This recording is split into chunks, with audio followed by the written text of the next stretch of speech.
মেঘকুঞ্জের ইলশিগুড়ি লেখনীতে মিশকামন পর্ব নাম্বার 25। ওহি সকাল সকাল গাড়ি নিয়ে ইচ্ছেদের বাসা রওনা দিল। আনোয়ারা বেগম সব কিছু আগেই গোছগাছ করে রেখেছে, তাকে অবশ্য ইচ্ছে সাহায্য করেছে। গাড়ি আসতেই প্রয়োজনীয় জিনিসপত্র গুছিয়ে নিজেরাও গাড়িতে উঠে বসল। ইচ্ছের কেমন যেন অন্যরকম অনুভূতি হচ্ছে। ওহি বোধহয় সে কথা বুঝলো। ইচ্ছেকে ফিসফিস করে বলল, কিরে বিয়ে করতে যাচ্ছিস, কেমন লাগছে বল? ইচ্ছে বেশ ভাব নিয়ে বলল, তোর ভাই হচ্ছে বউ আর আমি হচ্ছি জামাই। অনুভূতিটা সুন্দর, আর এমপি বউ অপেক্ষা করছে। বিষয়টা কিন্তু বেশ সুন্দর। ওহি থতমত খেয়ে গেল। সেদিন একজন তার ভাইকে বাচ্চাদের ফতোয়া পড়িয়ে দিল, আর আজকে এই একজন বউ বানিয়ে দিল। কি জ্বালা! ওহির রিয়াকশন দেখে ইচ্ছে মিটিমিটি করে হাসছে। তার সাথে মজা নেওয়া এত সহজ নাকি? ইচ্ছেরা বাড়িতে প্রবেশ করতেই সবাই চিল্লাচিল্লি শুরু করে দিল, বউ এসেছে বউ এসেছে বলে। ইচ্ছের এবার সত্যি সত্যি জামাই জামাই ফিলিংস হচ্ছে। তখন তো মজা করে বলল, এখন বিষয়টা অদ্ভুত লাগছে। আনিমা বেগম সবাইকে বেশ সুন্দর করে আপ্যায়ন করলেন। শফিক সাহেব আর আনোয়ারা বেগমকে আলাদা রুমে দেখিয়ে ফ্রেশ হতে বললেন। তিনি নাস্তা বানাতে চললেন। ওহি নিজ ইচ্ছেকে তার রুমে নিয়ে গেল। হঠাৎ পেছন থেকে ইচ্ছের কেউ চোখ ধরল। জিনিয়া! ইচ্ছে ধরে ফেলায় জিনিয়া হাত নামিয়ে বলল, কি করে বুঝলি? ইচ্ছে এসে বলল, তোর যে বাদুড়ি হাত, না বুঝে পারি? জিনিয়া রেগে গেল। দুজন মিলে চুল ধরে টানাটানি করতে লাগলো। ওহি হাত দিয়ে ছাড়ানোর চেষ্টা করে পারল না, তাই তাকে শান্ত করতে ফিসফিস করে বলল, আবির ভাইয়া এসেছে, একদম নায়কের মতো দেখতে, দেখা করবি না? জিনিয়া সাথে সাথে থেমে গেল। ওহির হাত ধরে বলল, অবশ্যই, এক্ষুনি চল, তোরা সবগুলো বিয়ে করে নিচ্ছিস, আমার কি হবে? পরে পরিচয় করিয়ে দিবে বলে লাভ হলো না। অবশেষে চারজন মিলে আবিরের রুমে গেল। জিনিয়া রুমে ঢোকার আগে ক্ষমতা দিল চোখ মুখ ঢেকে। ওহি আর সবার সাথে পরিচয় করে দিল। জিনিয়ার এক হাত ক্ষমতা দেখে আবির কৌতূহল নিয়ে ওহিকে বলল, তোর এই বান্ধবী এক হাত ক্ষমতা কেন দিছে রে? জিনিয়া সে কথা শুনে ঘোমটার আড়ালে হাসল, ঠোঁট টিপে টিপে বলল, আমি সিনেমায় দেখেছি বিয়ের আগে জামাইয়ের মুখ দেখতে নেই। আবির অবাক কণ্ঠে বলল, কে আপনার জামাই? কে আবার আপনি? সবাই থতমত খেয়ে তাকিয়ে রইল। আবির ওহির দিকে তাকাতে সে ইশারাতে বোঝালো, এই মেয়ের সাথে তোমাকে খুব ভালো মানাবে, দুজনেই এক জাতের। প্রিয় এমপি মশাই, কি অবাক হলেন তো? এটা ভেবে আজকে কেন অযোগ করিনি? আসলে আমি নিজেও অবাক হয়েছি, তবুও কেন জানি না আজকে অক্ষরটা লিখতে ইচ্ছে হলো না। তাই বলে ভাববেন না আপনাকে রোম্যান্টিক চিঠি লিখব। বিয়ে হচ্ছে তাই আমি পাল্টে যাব, মোটেও এমন কিছু হবে না। আমি যেমন ছিলাম তেমনই রয়ে যাব। আপনার থেকে একটা জরুরি কথা জানার ছিল। আপনি আমার প্রেমে পড়লেন কিভাবে বলুন তো? আমায় দেখে যে ভাব নিতেন, মনে হতো মাথায় বন্দুক থেকে কথা বলা বাধ্য করছি, অথচ মনে মনে ছিল অন্য কিছু। এই জন্য রাজনীতিবিদ লোকদের আমার পছন্দ হয় না।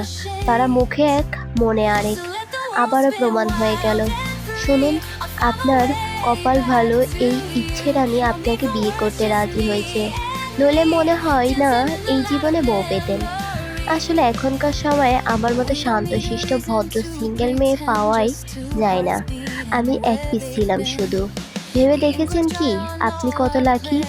শুনুন এমপি মশাই, আমি ছাড়া যদি অন্য কোনো মেয়ের দিকে তাকান তাহলে আপনার জীবন শেষ। আমি কিন্তু বসে বসে কান্নাকাটি করে সাগর বাঁধানোর মতো মেয়ে নয়। এখন আসি আসল কথায়।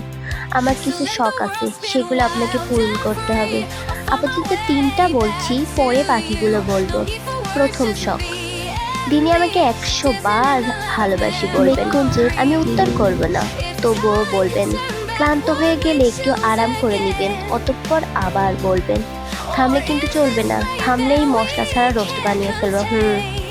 দ্বিতীয় শখ, আমার সাথে ঝগড়া করতে হবে। বোম মেরেও তো আপনার মুখ থেকে কথা বের করা যায় না, এমন হলে চলবে না।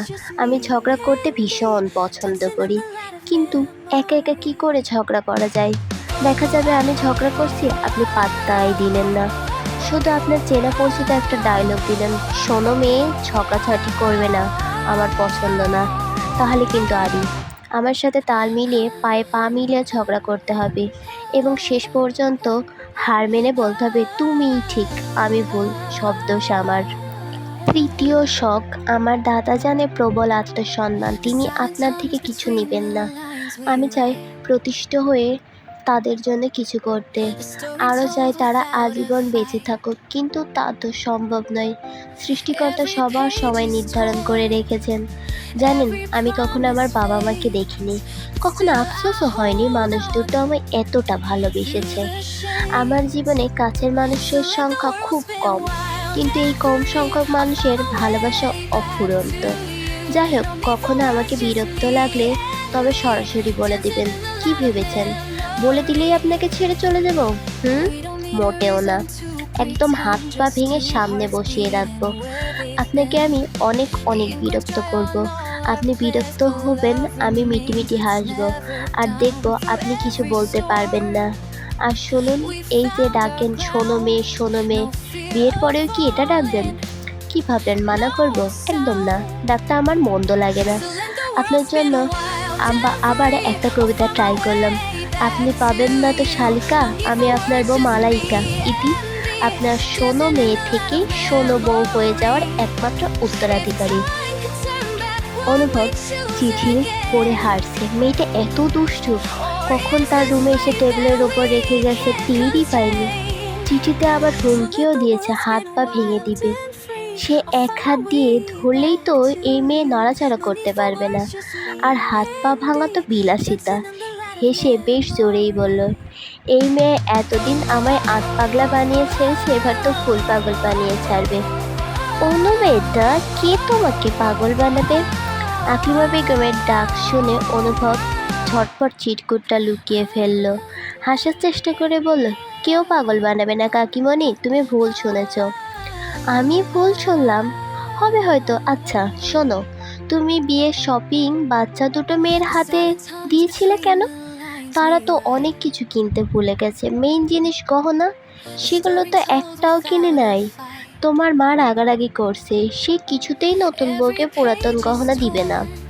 অনুভব অবাক হলো না, সে জানতো এমন কিছু হবে। বলল, এটা কেমন কথা, গহনা কি পুরাতন হয়? আকলিমা বেগম তাল মিলিয়ে বলল, আমিও তো তাই বললাম, কে শুনে কার কথা। আচ্ছা শোনো, তাকে কিছু বলো না, মন খারাপ করবে, গহনার ব্যবস্থা করো। সমস্যা নেই, আমি গহনা এনে রেখেছি। আকলিমা বেগম বেশ খুশি হলেন। এগিয়ে গিয়ে অনুপের মাথায় হাত রেখে বলেন, আমার সোনা বাচ্চাটা সব দিকে খেয়াল থাকে, তোমার বাপ চাচাদের তোমার থেকে কিছু শেখা উচিত। আরও কিছু কথা বলে আকলিমা বেগম চলে গেলেন। অনুভব কিছুটা লজ্জা পেল। এই কথা যে কাকিমণি এখন সবাইকে বলবে তা বোঝা শেষ। তার বাচ্চা বাচ্চা ভাই বোনেরা মজা নিবে। ইচ্ছের জন্য আলাদা গহনা কিনে রেখেছিল পরে দেওয়ার জন্য, তবে এখন শহরে যাওয়ার সময় নেই জন্য এগুলো বিয়েতে দিতে চাইল। হলুদ সন্ধ্যা, বসন্তের সময় হলুদ ছাড়তে সবাইকে বেশ সুন্দর লাগে। কি সুন্দর পরিবেশ, চারদিকে নতুনত্বের ছোঁয়া লেগেই থাকে। ছাদে বেশ সুন্দর করে গাঁদা ফুল দিয়ে সাজিয়েছে সবাই মিলে, দেখতে চমৎকার লাগছে। ইচ্ছের থেকে আনোয়ারা বেগম বেশি খুশি। এত বড় আয়োজন তারা করতে পারতো না, তবে তারও আশা ছিল ইচ্ছের বিয়েটা ধুমধাম করে হবে। অন্যদিকে আবার কষ্টও লাগছে, সারা জীবন ইচ্ছেকে কাছে রাখা তো সম্ভব নয়।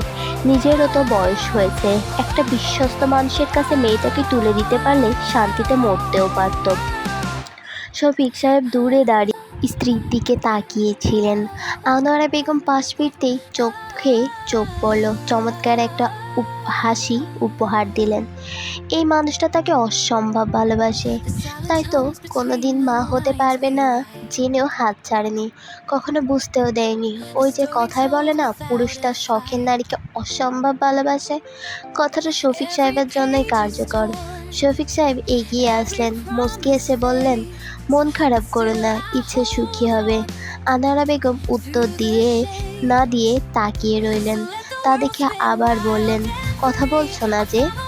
কিছুটা লজ্জা নিয়ে ধীরে ধীরে বললেন, অনেক ভালোবাসি মাস্টার মশাই। অনুভব অনেক চিন্তা ভাবনা করে রঙ্গনকে কল দিল। ইচ্ছের বিয়ে রঙ্গন লুকিয়ে হলেও দেখতে চায়, তাই সেও গ্রামে এসেছে। ইচ্ছে যদিও তাকে দাওয়াত দিয়েছে, কিন্তু সে চায় না কোনো ঝামেলা হোক। এখানে আসলে সারাদিন বাইরে থাকলেও রাতে তাদের বাসাতেই থাকে। একটা গহনার সেট হাতে ধরে উদাসীনভাবে বিছানার ওপর বসেছিল। গহনাটা ইচ্ছের বিয়ের উপহার। হঠাৎ ফোনের শব্দে ধ্যান ভাঙল। অনুভবের কল দেখে অবাক হলো, সাথে সাথে রিসিভ করলো। হ্যালো, অনুভব মির্জা বলছিলাম। জানি, পরেরটুকু বল। বোনের বিয়েতে আসবি না? রঙ্গন যেন আকাশ থেকে পড়লো, সন্দেহের কণ্ঠে বলল, তুই কি উল্টাপাল্টা কিছু খেয়েছিস? অনুভব বিরক্ত হয়ে বলল, আমাকে কি তোর মতো মনে হয়? হ্যাঁ, কেন? তোকে কি মাইয়া মানুষের মতো মনে করব? রঙ্গন, উল্টাপাল্টা কথা বলা বন্ধ কর, আমি কিছু বলতে চাই। কে ধরে রেখেছে? তুই আর তোর বোন দুটোই এক নম্বরের ফাজিল। জানি, তারপর? অনুভব কথা না বাড়িয়ে বলে, শোন, তোর বোনের বিয়েতে তুই আসতে পারিস, সমস্যা নেই, তবে মনে রাখবি আমার বোনের থেকে দূরে দূরে থাকবি। কথাটা বলেই সাথে সাথে ফোন রেখে দিল। অনুভব কল রাখতেই রঙ্গন হাসলো, তার মন যা বলল, আরে বাহ, এ তো মেঘ না চাইতেই জল। ইচ্ছেকে শাড়ি পরিয়ে ফুলের গহনা দিয়ে সাজিয়ে ওহি নিজেও সাজতে বসলো। সুন্দর করে সেজেগুজে বাইরে যাবে এমন সময় রঙ্গনের কল আসলো। ওহি কিছু না ভেবেই ধরলো। কিরে এমপির বোন, ভুলেই তো গেছিস? ভাইয়ের বিয়ে দিচ্ছিস জামাইকে ছাড়া, লজ্জা করে না?